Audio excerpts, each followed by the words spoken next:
Hello, my name is Wade Sokolowski, Executive Director of the Blue and Gray Education Society. I want to welcome you to our online lecture series in honor of our nation's 250th birthday. Blue and Gray is excited to sponsor 30 lecture videos by Dr. Laurie Schiller, Adjunct Professor of History, retired at Northwestern University.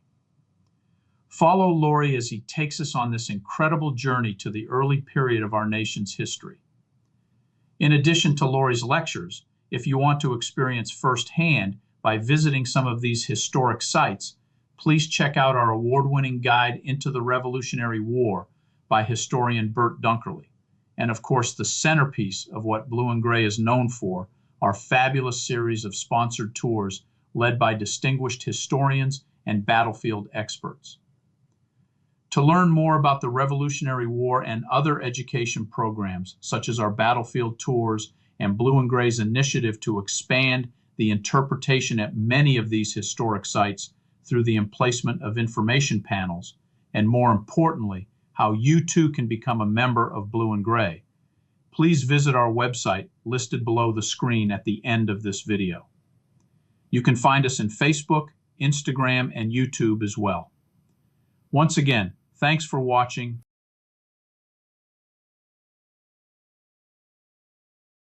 Welcome to our third lecture, The Nature of the 13 Colonies of the American Crisis. It is also our third lecture in our first topic, Introduction and the Context of the Revolution.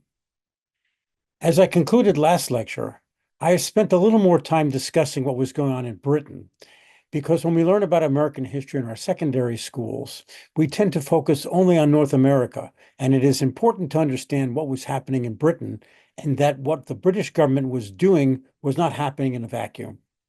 So now let's turn our attention to the other side of the Atlantic. When the Spanish established their empire in the Americas, the English, Dutch, and French soon began to try to win a share of the treasure for themselves. That attempt only dented the trade of the Spanish, so we find English and other colonists at the beginning of the 17th century, establishing agricultural colonies in North America and in the Caribbean basin. During the 40 years beginning with the establishment of Jamestown in 1607, 80,000 English immigrants founded over 20 autonomous settlements in the New World. These were a hodgepodge of communities, some with royal charters, others based on stock companies, and yet others having off from existing settlements as a result of religious or commercial interests. At first, English governments did far less than the Spanish to control these enterprises by means of mercantilist-inspired policies. Agriculture did not seem to promise rewards large enough to warrant state regulation. Moreover, since many of the colonies were settled by religious dissenters escaping the attempts of James I and Charles I to impose religious uniformity, those monarchs were not disposed to encourage their economic prosperity by direct subsidy or by the introduction of tariffs to prevent foreign competitors from underselling the colonists in the English home market. But as profits from these agricultural colonies soared with their crops in high demand throughout Europe, the governments of both Oliver Cromwell and Charles II decided to intervene in the management of their overseas economy. Between 1651 and 1673, a series of navigation acts were passed that decreed that all exports from the English colonies to the mother country be carried in English bottoms and forbade the exportation of enumerated lists of products directly to continental ports from any of the colonies. In turn, foreign goods were supposed to go through Britain before being transshipped to the colonies. Sugar and tobacco were the most valuable of these crops. By the 18th century, the value of the sugar that England imported from its small island colonies in the West Indies exceeded the value of its imports from the vast subcontinents of China and India. The Dutch and the French were equally proactive in encouraging the growth of this market. And in order to grow these crops, there developed the Atlantic slave trade. Of the roughly 9 million Africans shipped to the Western Hemisphere, 6 million were sent in the 1700s alone. This Western trade became the dominant focus of global commerce, overtaking routes to the east, to India, and China. The British led the way and created what we all learned of as the triangular trade. Rum from Britain to West Africa to trade for slaves, slaves to the Caribbean islands, West Indian molasses to New England to make rum. Of course, many slaves also came to the Americas, mostly to the mid-Atlantic and southern states, where these and other crops could be grown. About 35% of slaves imported went to the English and French Caribbean plantations. Only about 5% went to North America. Profits were high, and as long as demand for the crops cultivated by slaves continued to rise, as long as the economy relied to the extent it did upon slave labor, governments would remain unwilling to put an end to the system that, as one Englishman wrote in 1749, provided an inexhaustible fund of wealth to this nation. In truth, although the Navigation Acts were supposed to control American and West Indian trade, the reality was that the British government realized the great difficulty in enforcing these acts from so far away, and smuggling and other forms of illegal trade rapidly became customary. The Customs Service, only established in 1671, had virtually no impact on smuggling, and most agents were bribed anyway to look the other way. At a time when bribery was the cost of doing business in Parliament, we shouldn't be surprised that they acted the same way in the colonies. The colonies became locked into an important transatlantic web of commercial contacts and traded with the West Indies, the Madeira Islands, Southern Europe, and Britain, naval stores being vitally important to the latter. Grain, wood, dried fish, livestock, tobacco, indigo, and rice were all important products, with America receiving manufactured goods, slaves, molasses, and spices in return. New York, Boston, Philadelphia, Newport, and eventually Charleston all became bustling ports and shipbuilding centers. Charleston, by the way, was called Charlestown at this particular time. On the surface, there seems to be little in the colonial economies that drew them together. Most cash crops, such as tobacco or indigo, were shipped overseas markets, while if a man had money, he looked to English and European producers for the products he wanted. Heavy equipment, cotton goods, guns, and hardware were also imported from England. Other goods, such as grain or locally made manufactures, were usually sold in the colony itself. But there were forces slowly pulling them together. Merchants in the leading cities dealt with one another on increasingly frequent occasions, even if their most important ties remained with others overseas. By 1700, we can already see the beginnings of the problems that the British would face with American descent 60 years later, because of the very different nature of these colonies from the mother country. In the origins of their populations, the foundations of their political systems, their economic systems, and their social attitudes, which included the methods by which they channeled dissent. To begin with, the origins of the various colonies were various and diverse, and there was no apparent commonality between them. Americans were a divided people, and there was no common political center for the 13 colonies. London was too far away, and so when problems arose, they naturally looked to their provincial capitals. Political cooperation between them didn't happen, and when attempts were made, for example, of relations with Native Americans or war, they failed. For example, the 1754 Albany Congress was designed to unite the colonies on the eve of the French and Indian War, but only 6 colonies sent delegates, and plans by Massachusetts' Thomas Hutchinson and Pennsylvania's Ben Franklin went nowhere. The New England colonies had begun as communal affairs where town meetings handled local affairs and were attended by most free male adult residents. It's estimated that between 50 and 80% of white adult males possessed the franchise, which, considering that there was a property qualification, shows the huge difference between here in America and England, where most men were tenant farmers or agricultural wage laborers with no hope of a voice in local political or economic affairs. Even when James II and William and Mary, to whom such liberal policies were anathema, revoked charters and created royal colonies with the governor still had to deal with legislatures elected by voters who represented a majority of white males. In Rhode Island, the governor was actually elected by the legislature and was beholden to it. The Middle States were mostly proprietary colonies, with governors nominated by the king or the proprietor, but again, the franchise was extended widely.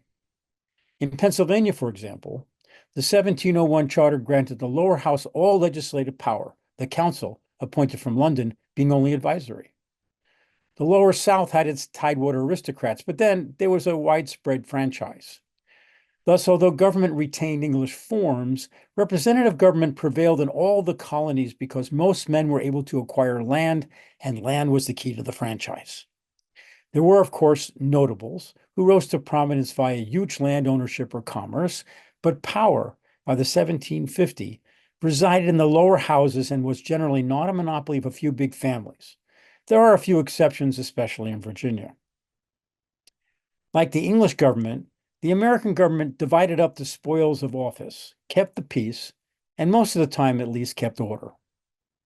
But unlike Parliament, the spoils available to notables was much more limited.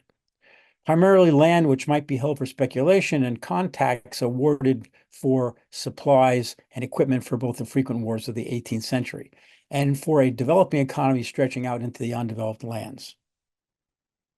Compared with their English counterpart, colonial governments had much to do and offered lively arenas for their energies. With much at stake, noisy factionalism and turbulence marked most of the proceedings before the Revolution.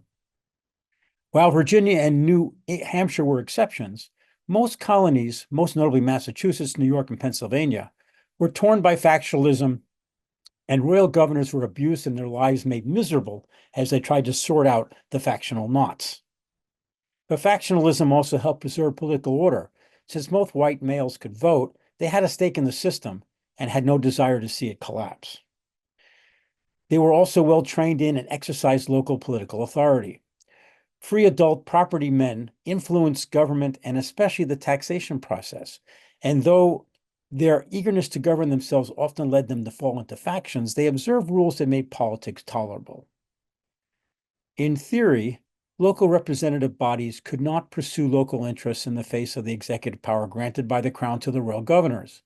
But governors were weak, far from London, at a time when communication was exceedingly slow and constrained by uninformed overseas directives that limited cooperation and negotiation with the very local representatives who were trying to make government work for the colony.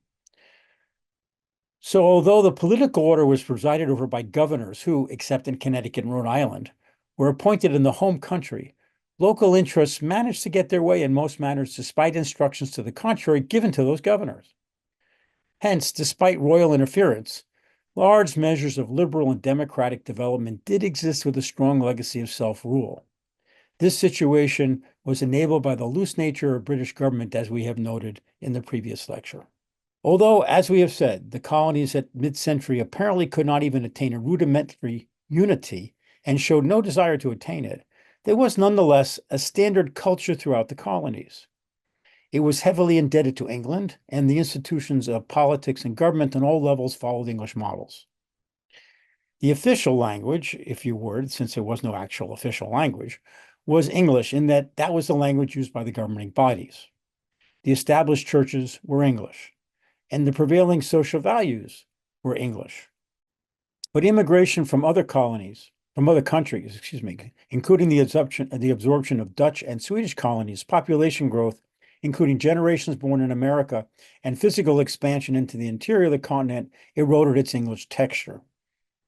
The largest non-English group were African slaves, 400,000 of them by 1775, who represented some 17% of the total population. They were heavily concentrated on the plantations of Virginia, but also served as servants and constituted 10% of the populations of New York City and Newport, Rhode Island. Next to Africans, the next largest group was the Scotch-Irish, whose ancestors had moved to Ulster from Scotland and England in the 17th century to take the lands of the ousted Catholic Irish, but who now fled English policies that favored only Anglicans. They were Presbyterians toughened by surviving English oppression and came first to New England's frontier areas where they gained a reputation for ferocity and combat. They were poor for the most part, and many New Englanders began to resent them, but they found a welcoming home in the middle colonies and settled west of New York and Philadelphia and south into the interior valleys of the southern colonies. Also moving into the backcountry of the middle and southern states were Germans, such as Lutherans, Reformed, Moravians, and Mennonites.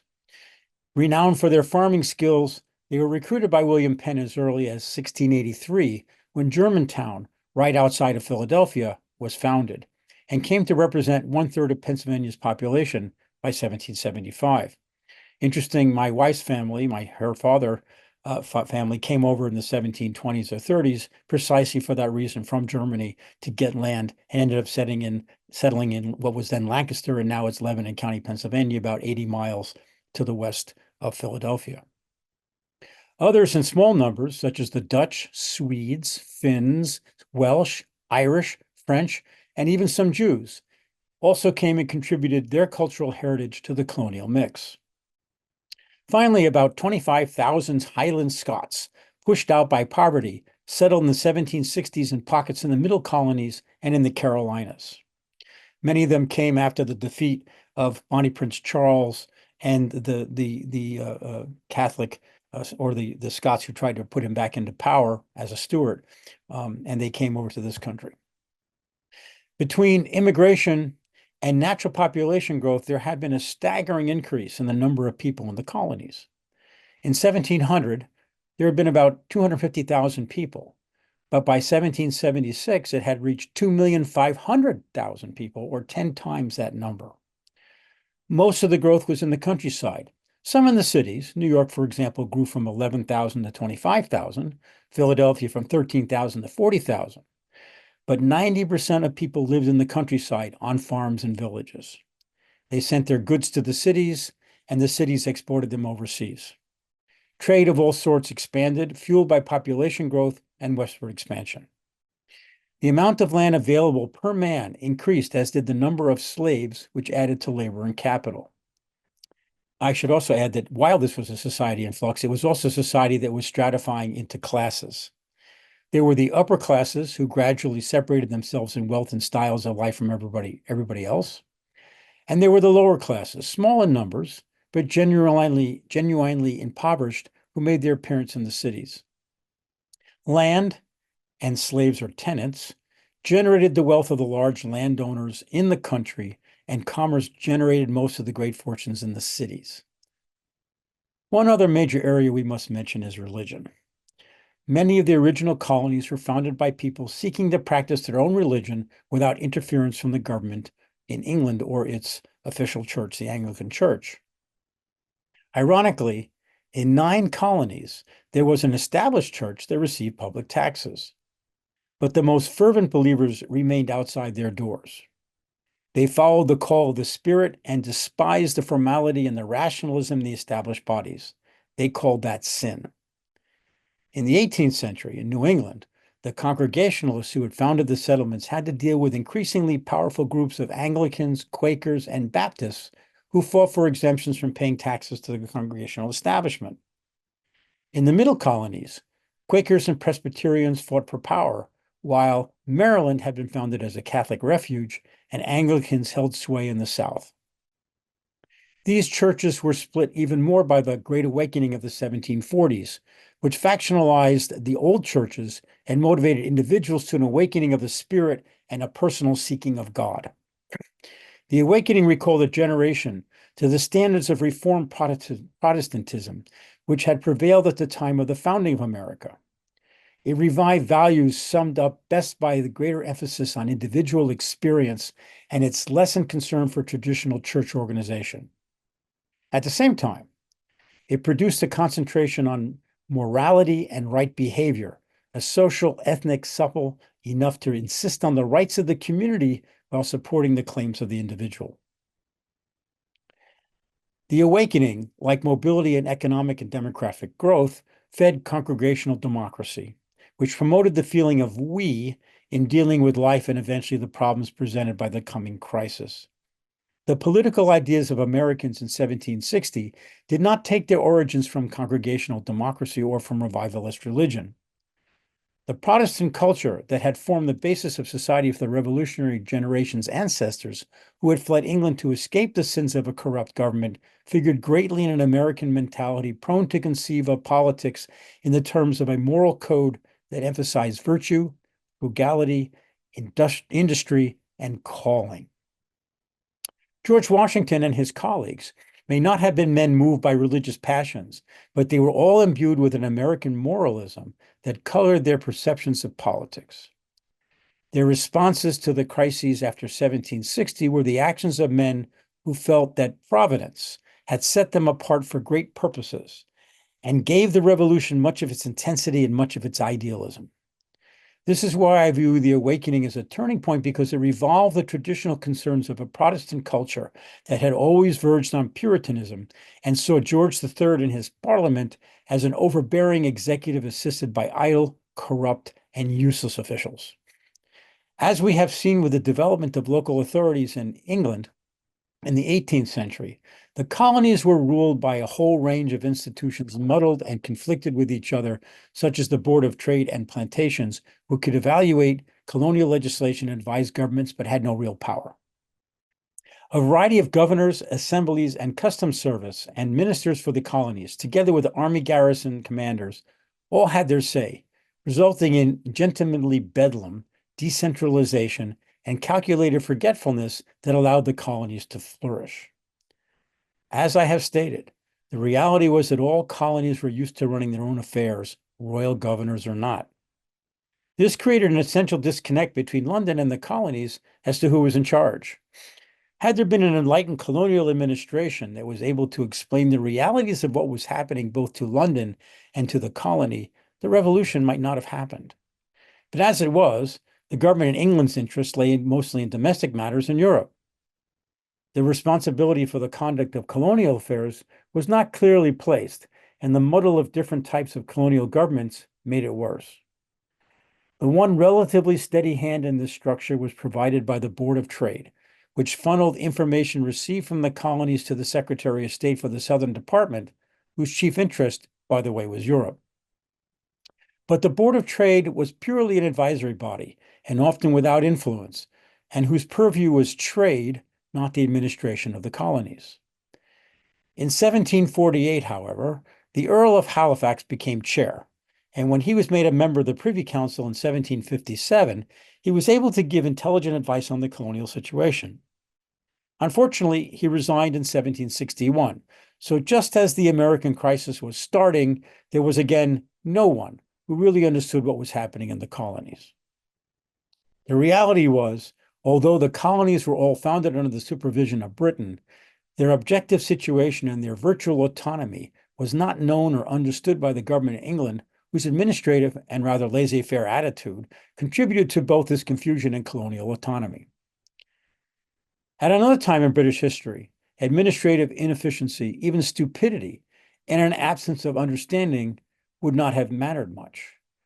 But late in the 18th century, it most certainly did. Administrative agencies were supposed to give information and advice, and a well-conceived structure staffed by enlightened and well-informed personnel could have prevented mistakes policymakers might make and could assist in the drafting of successful policy. But the makers of colonial policy included Parliament, and important aspects of its relations with and authority over the colonies were unclear in the 18th century.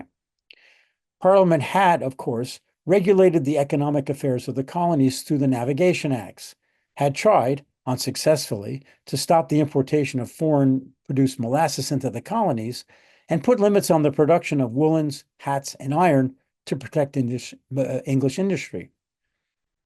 But no one had actually closely examined the extent of Parliament's authority to legislate for the colonies. This created the key misunderstanding between the two. The Crown felt that the relationship was clear, even if it had been wholly unexamined. The colonies were children of the mother country and existed entirely for the benefit of it. Governors were sent out to govern in the king's name, and Parliament legislated for the colonies. The Privy Council reviewed the statutes passed by their assemblies, and the Crown retained a veto. In America, the law was English, and so were most political institutions. There was a sense of snobbery and superiority that permeated through all ranks of Englishmen towards the colonies.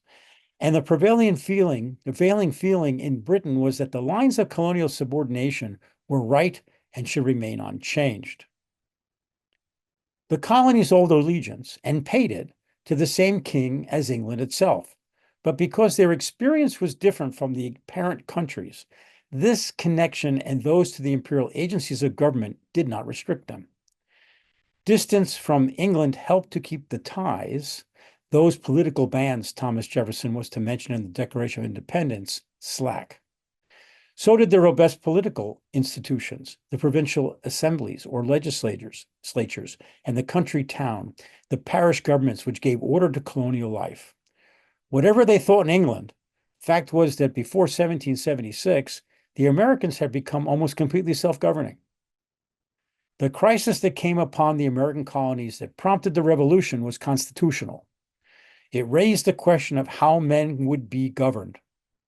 Could they, as free men, govern themselves? It was rooted in the great tradition of the 18th century Commonwealth men, the radical Whig ideology that arose from the upheavals of the 17th century England. Broadly speaking, this Whig theory described two sorts of threats to political freedom: a general moral decay of the people, which would invite the intrusion of evil and despotic rulers, and the encroachment of executive authority upon the legislature, the attempt that power always made to subdue the liberty protected by mixed government.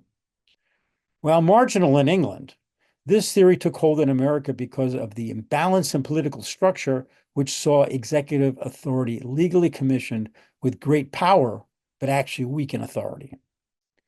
There had been rebellion and mob actions before, often by artisans refusing to accept British difference patterns, or by squatters demanding land, or other instances of citizens demanding redress of grievances and solutions to problems.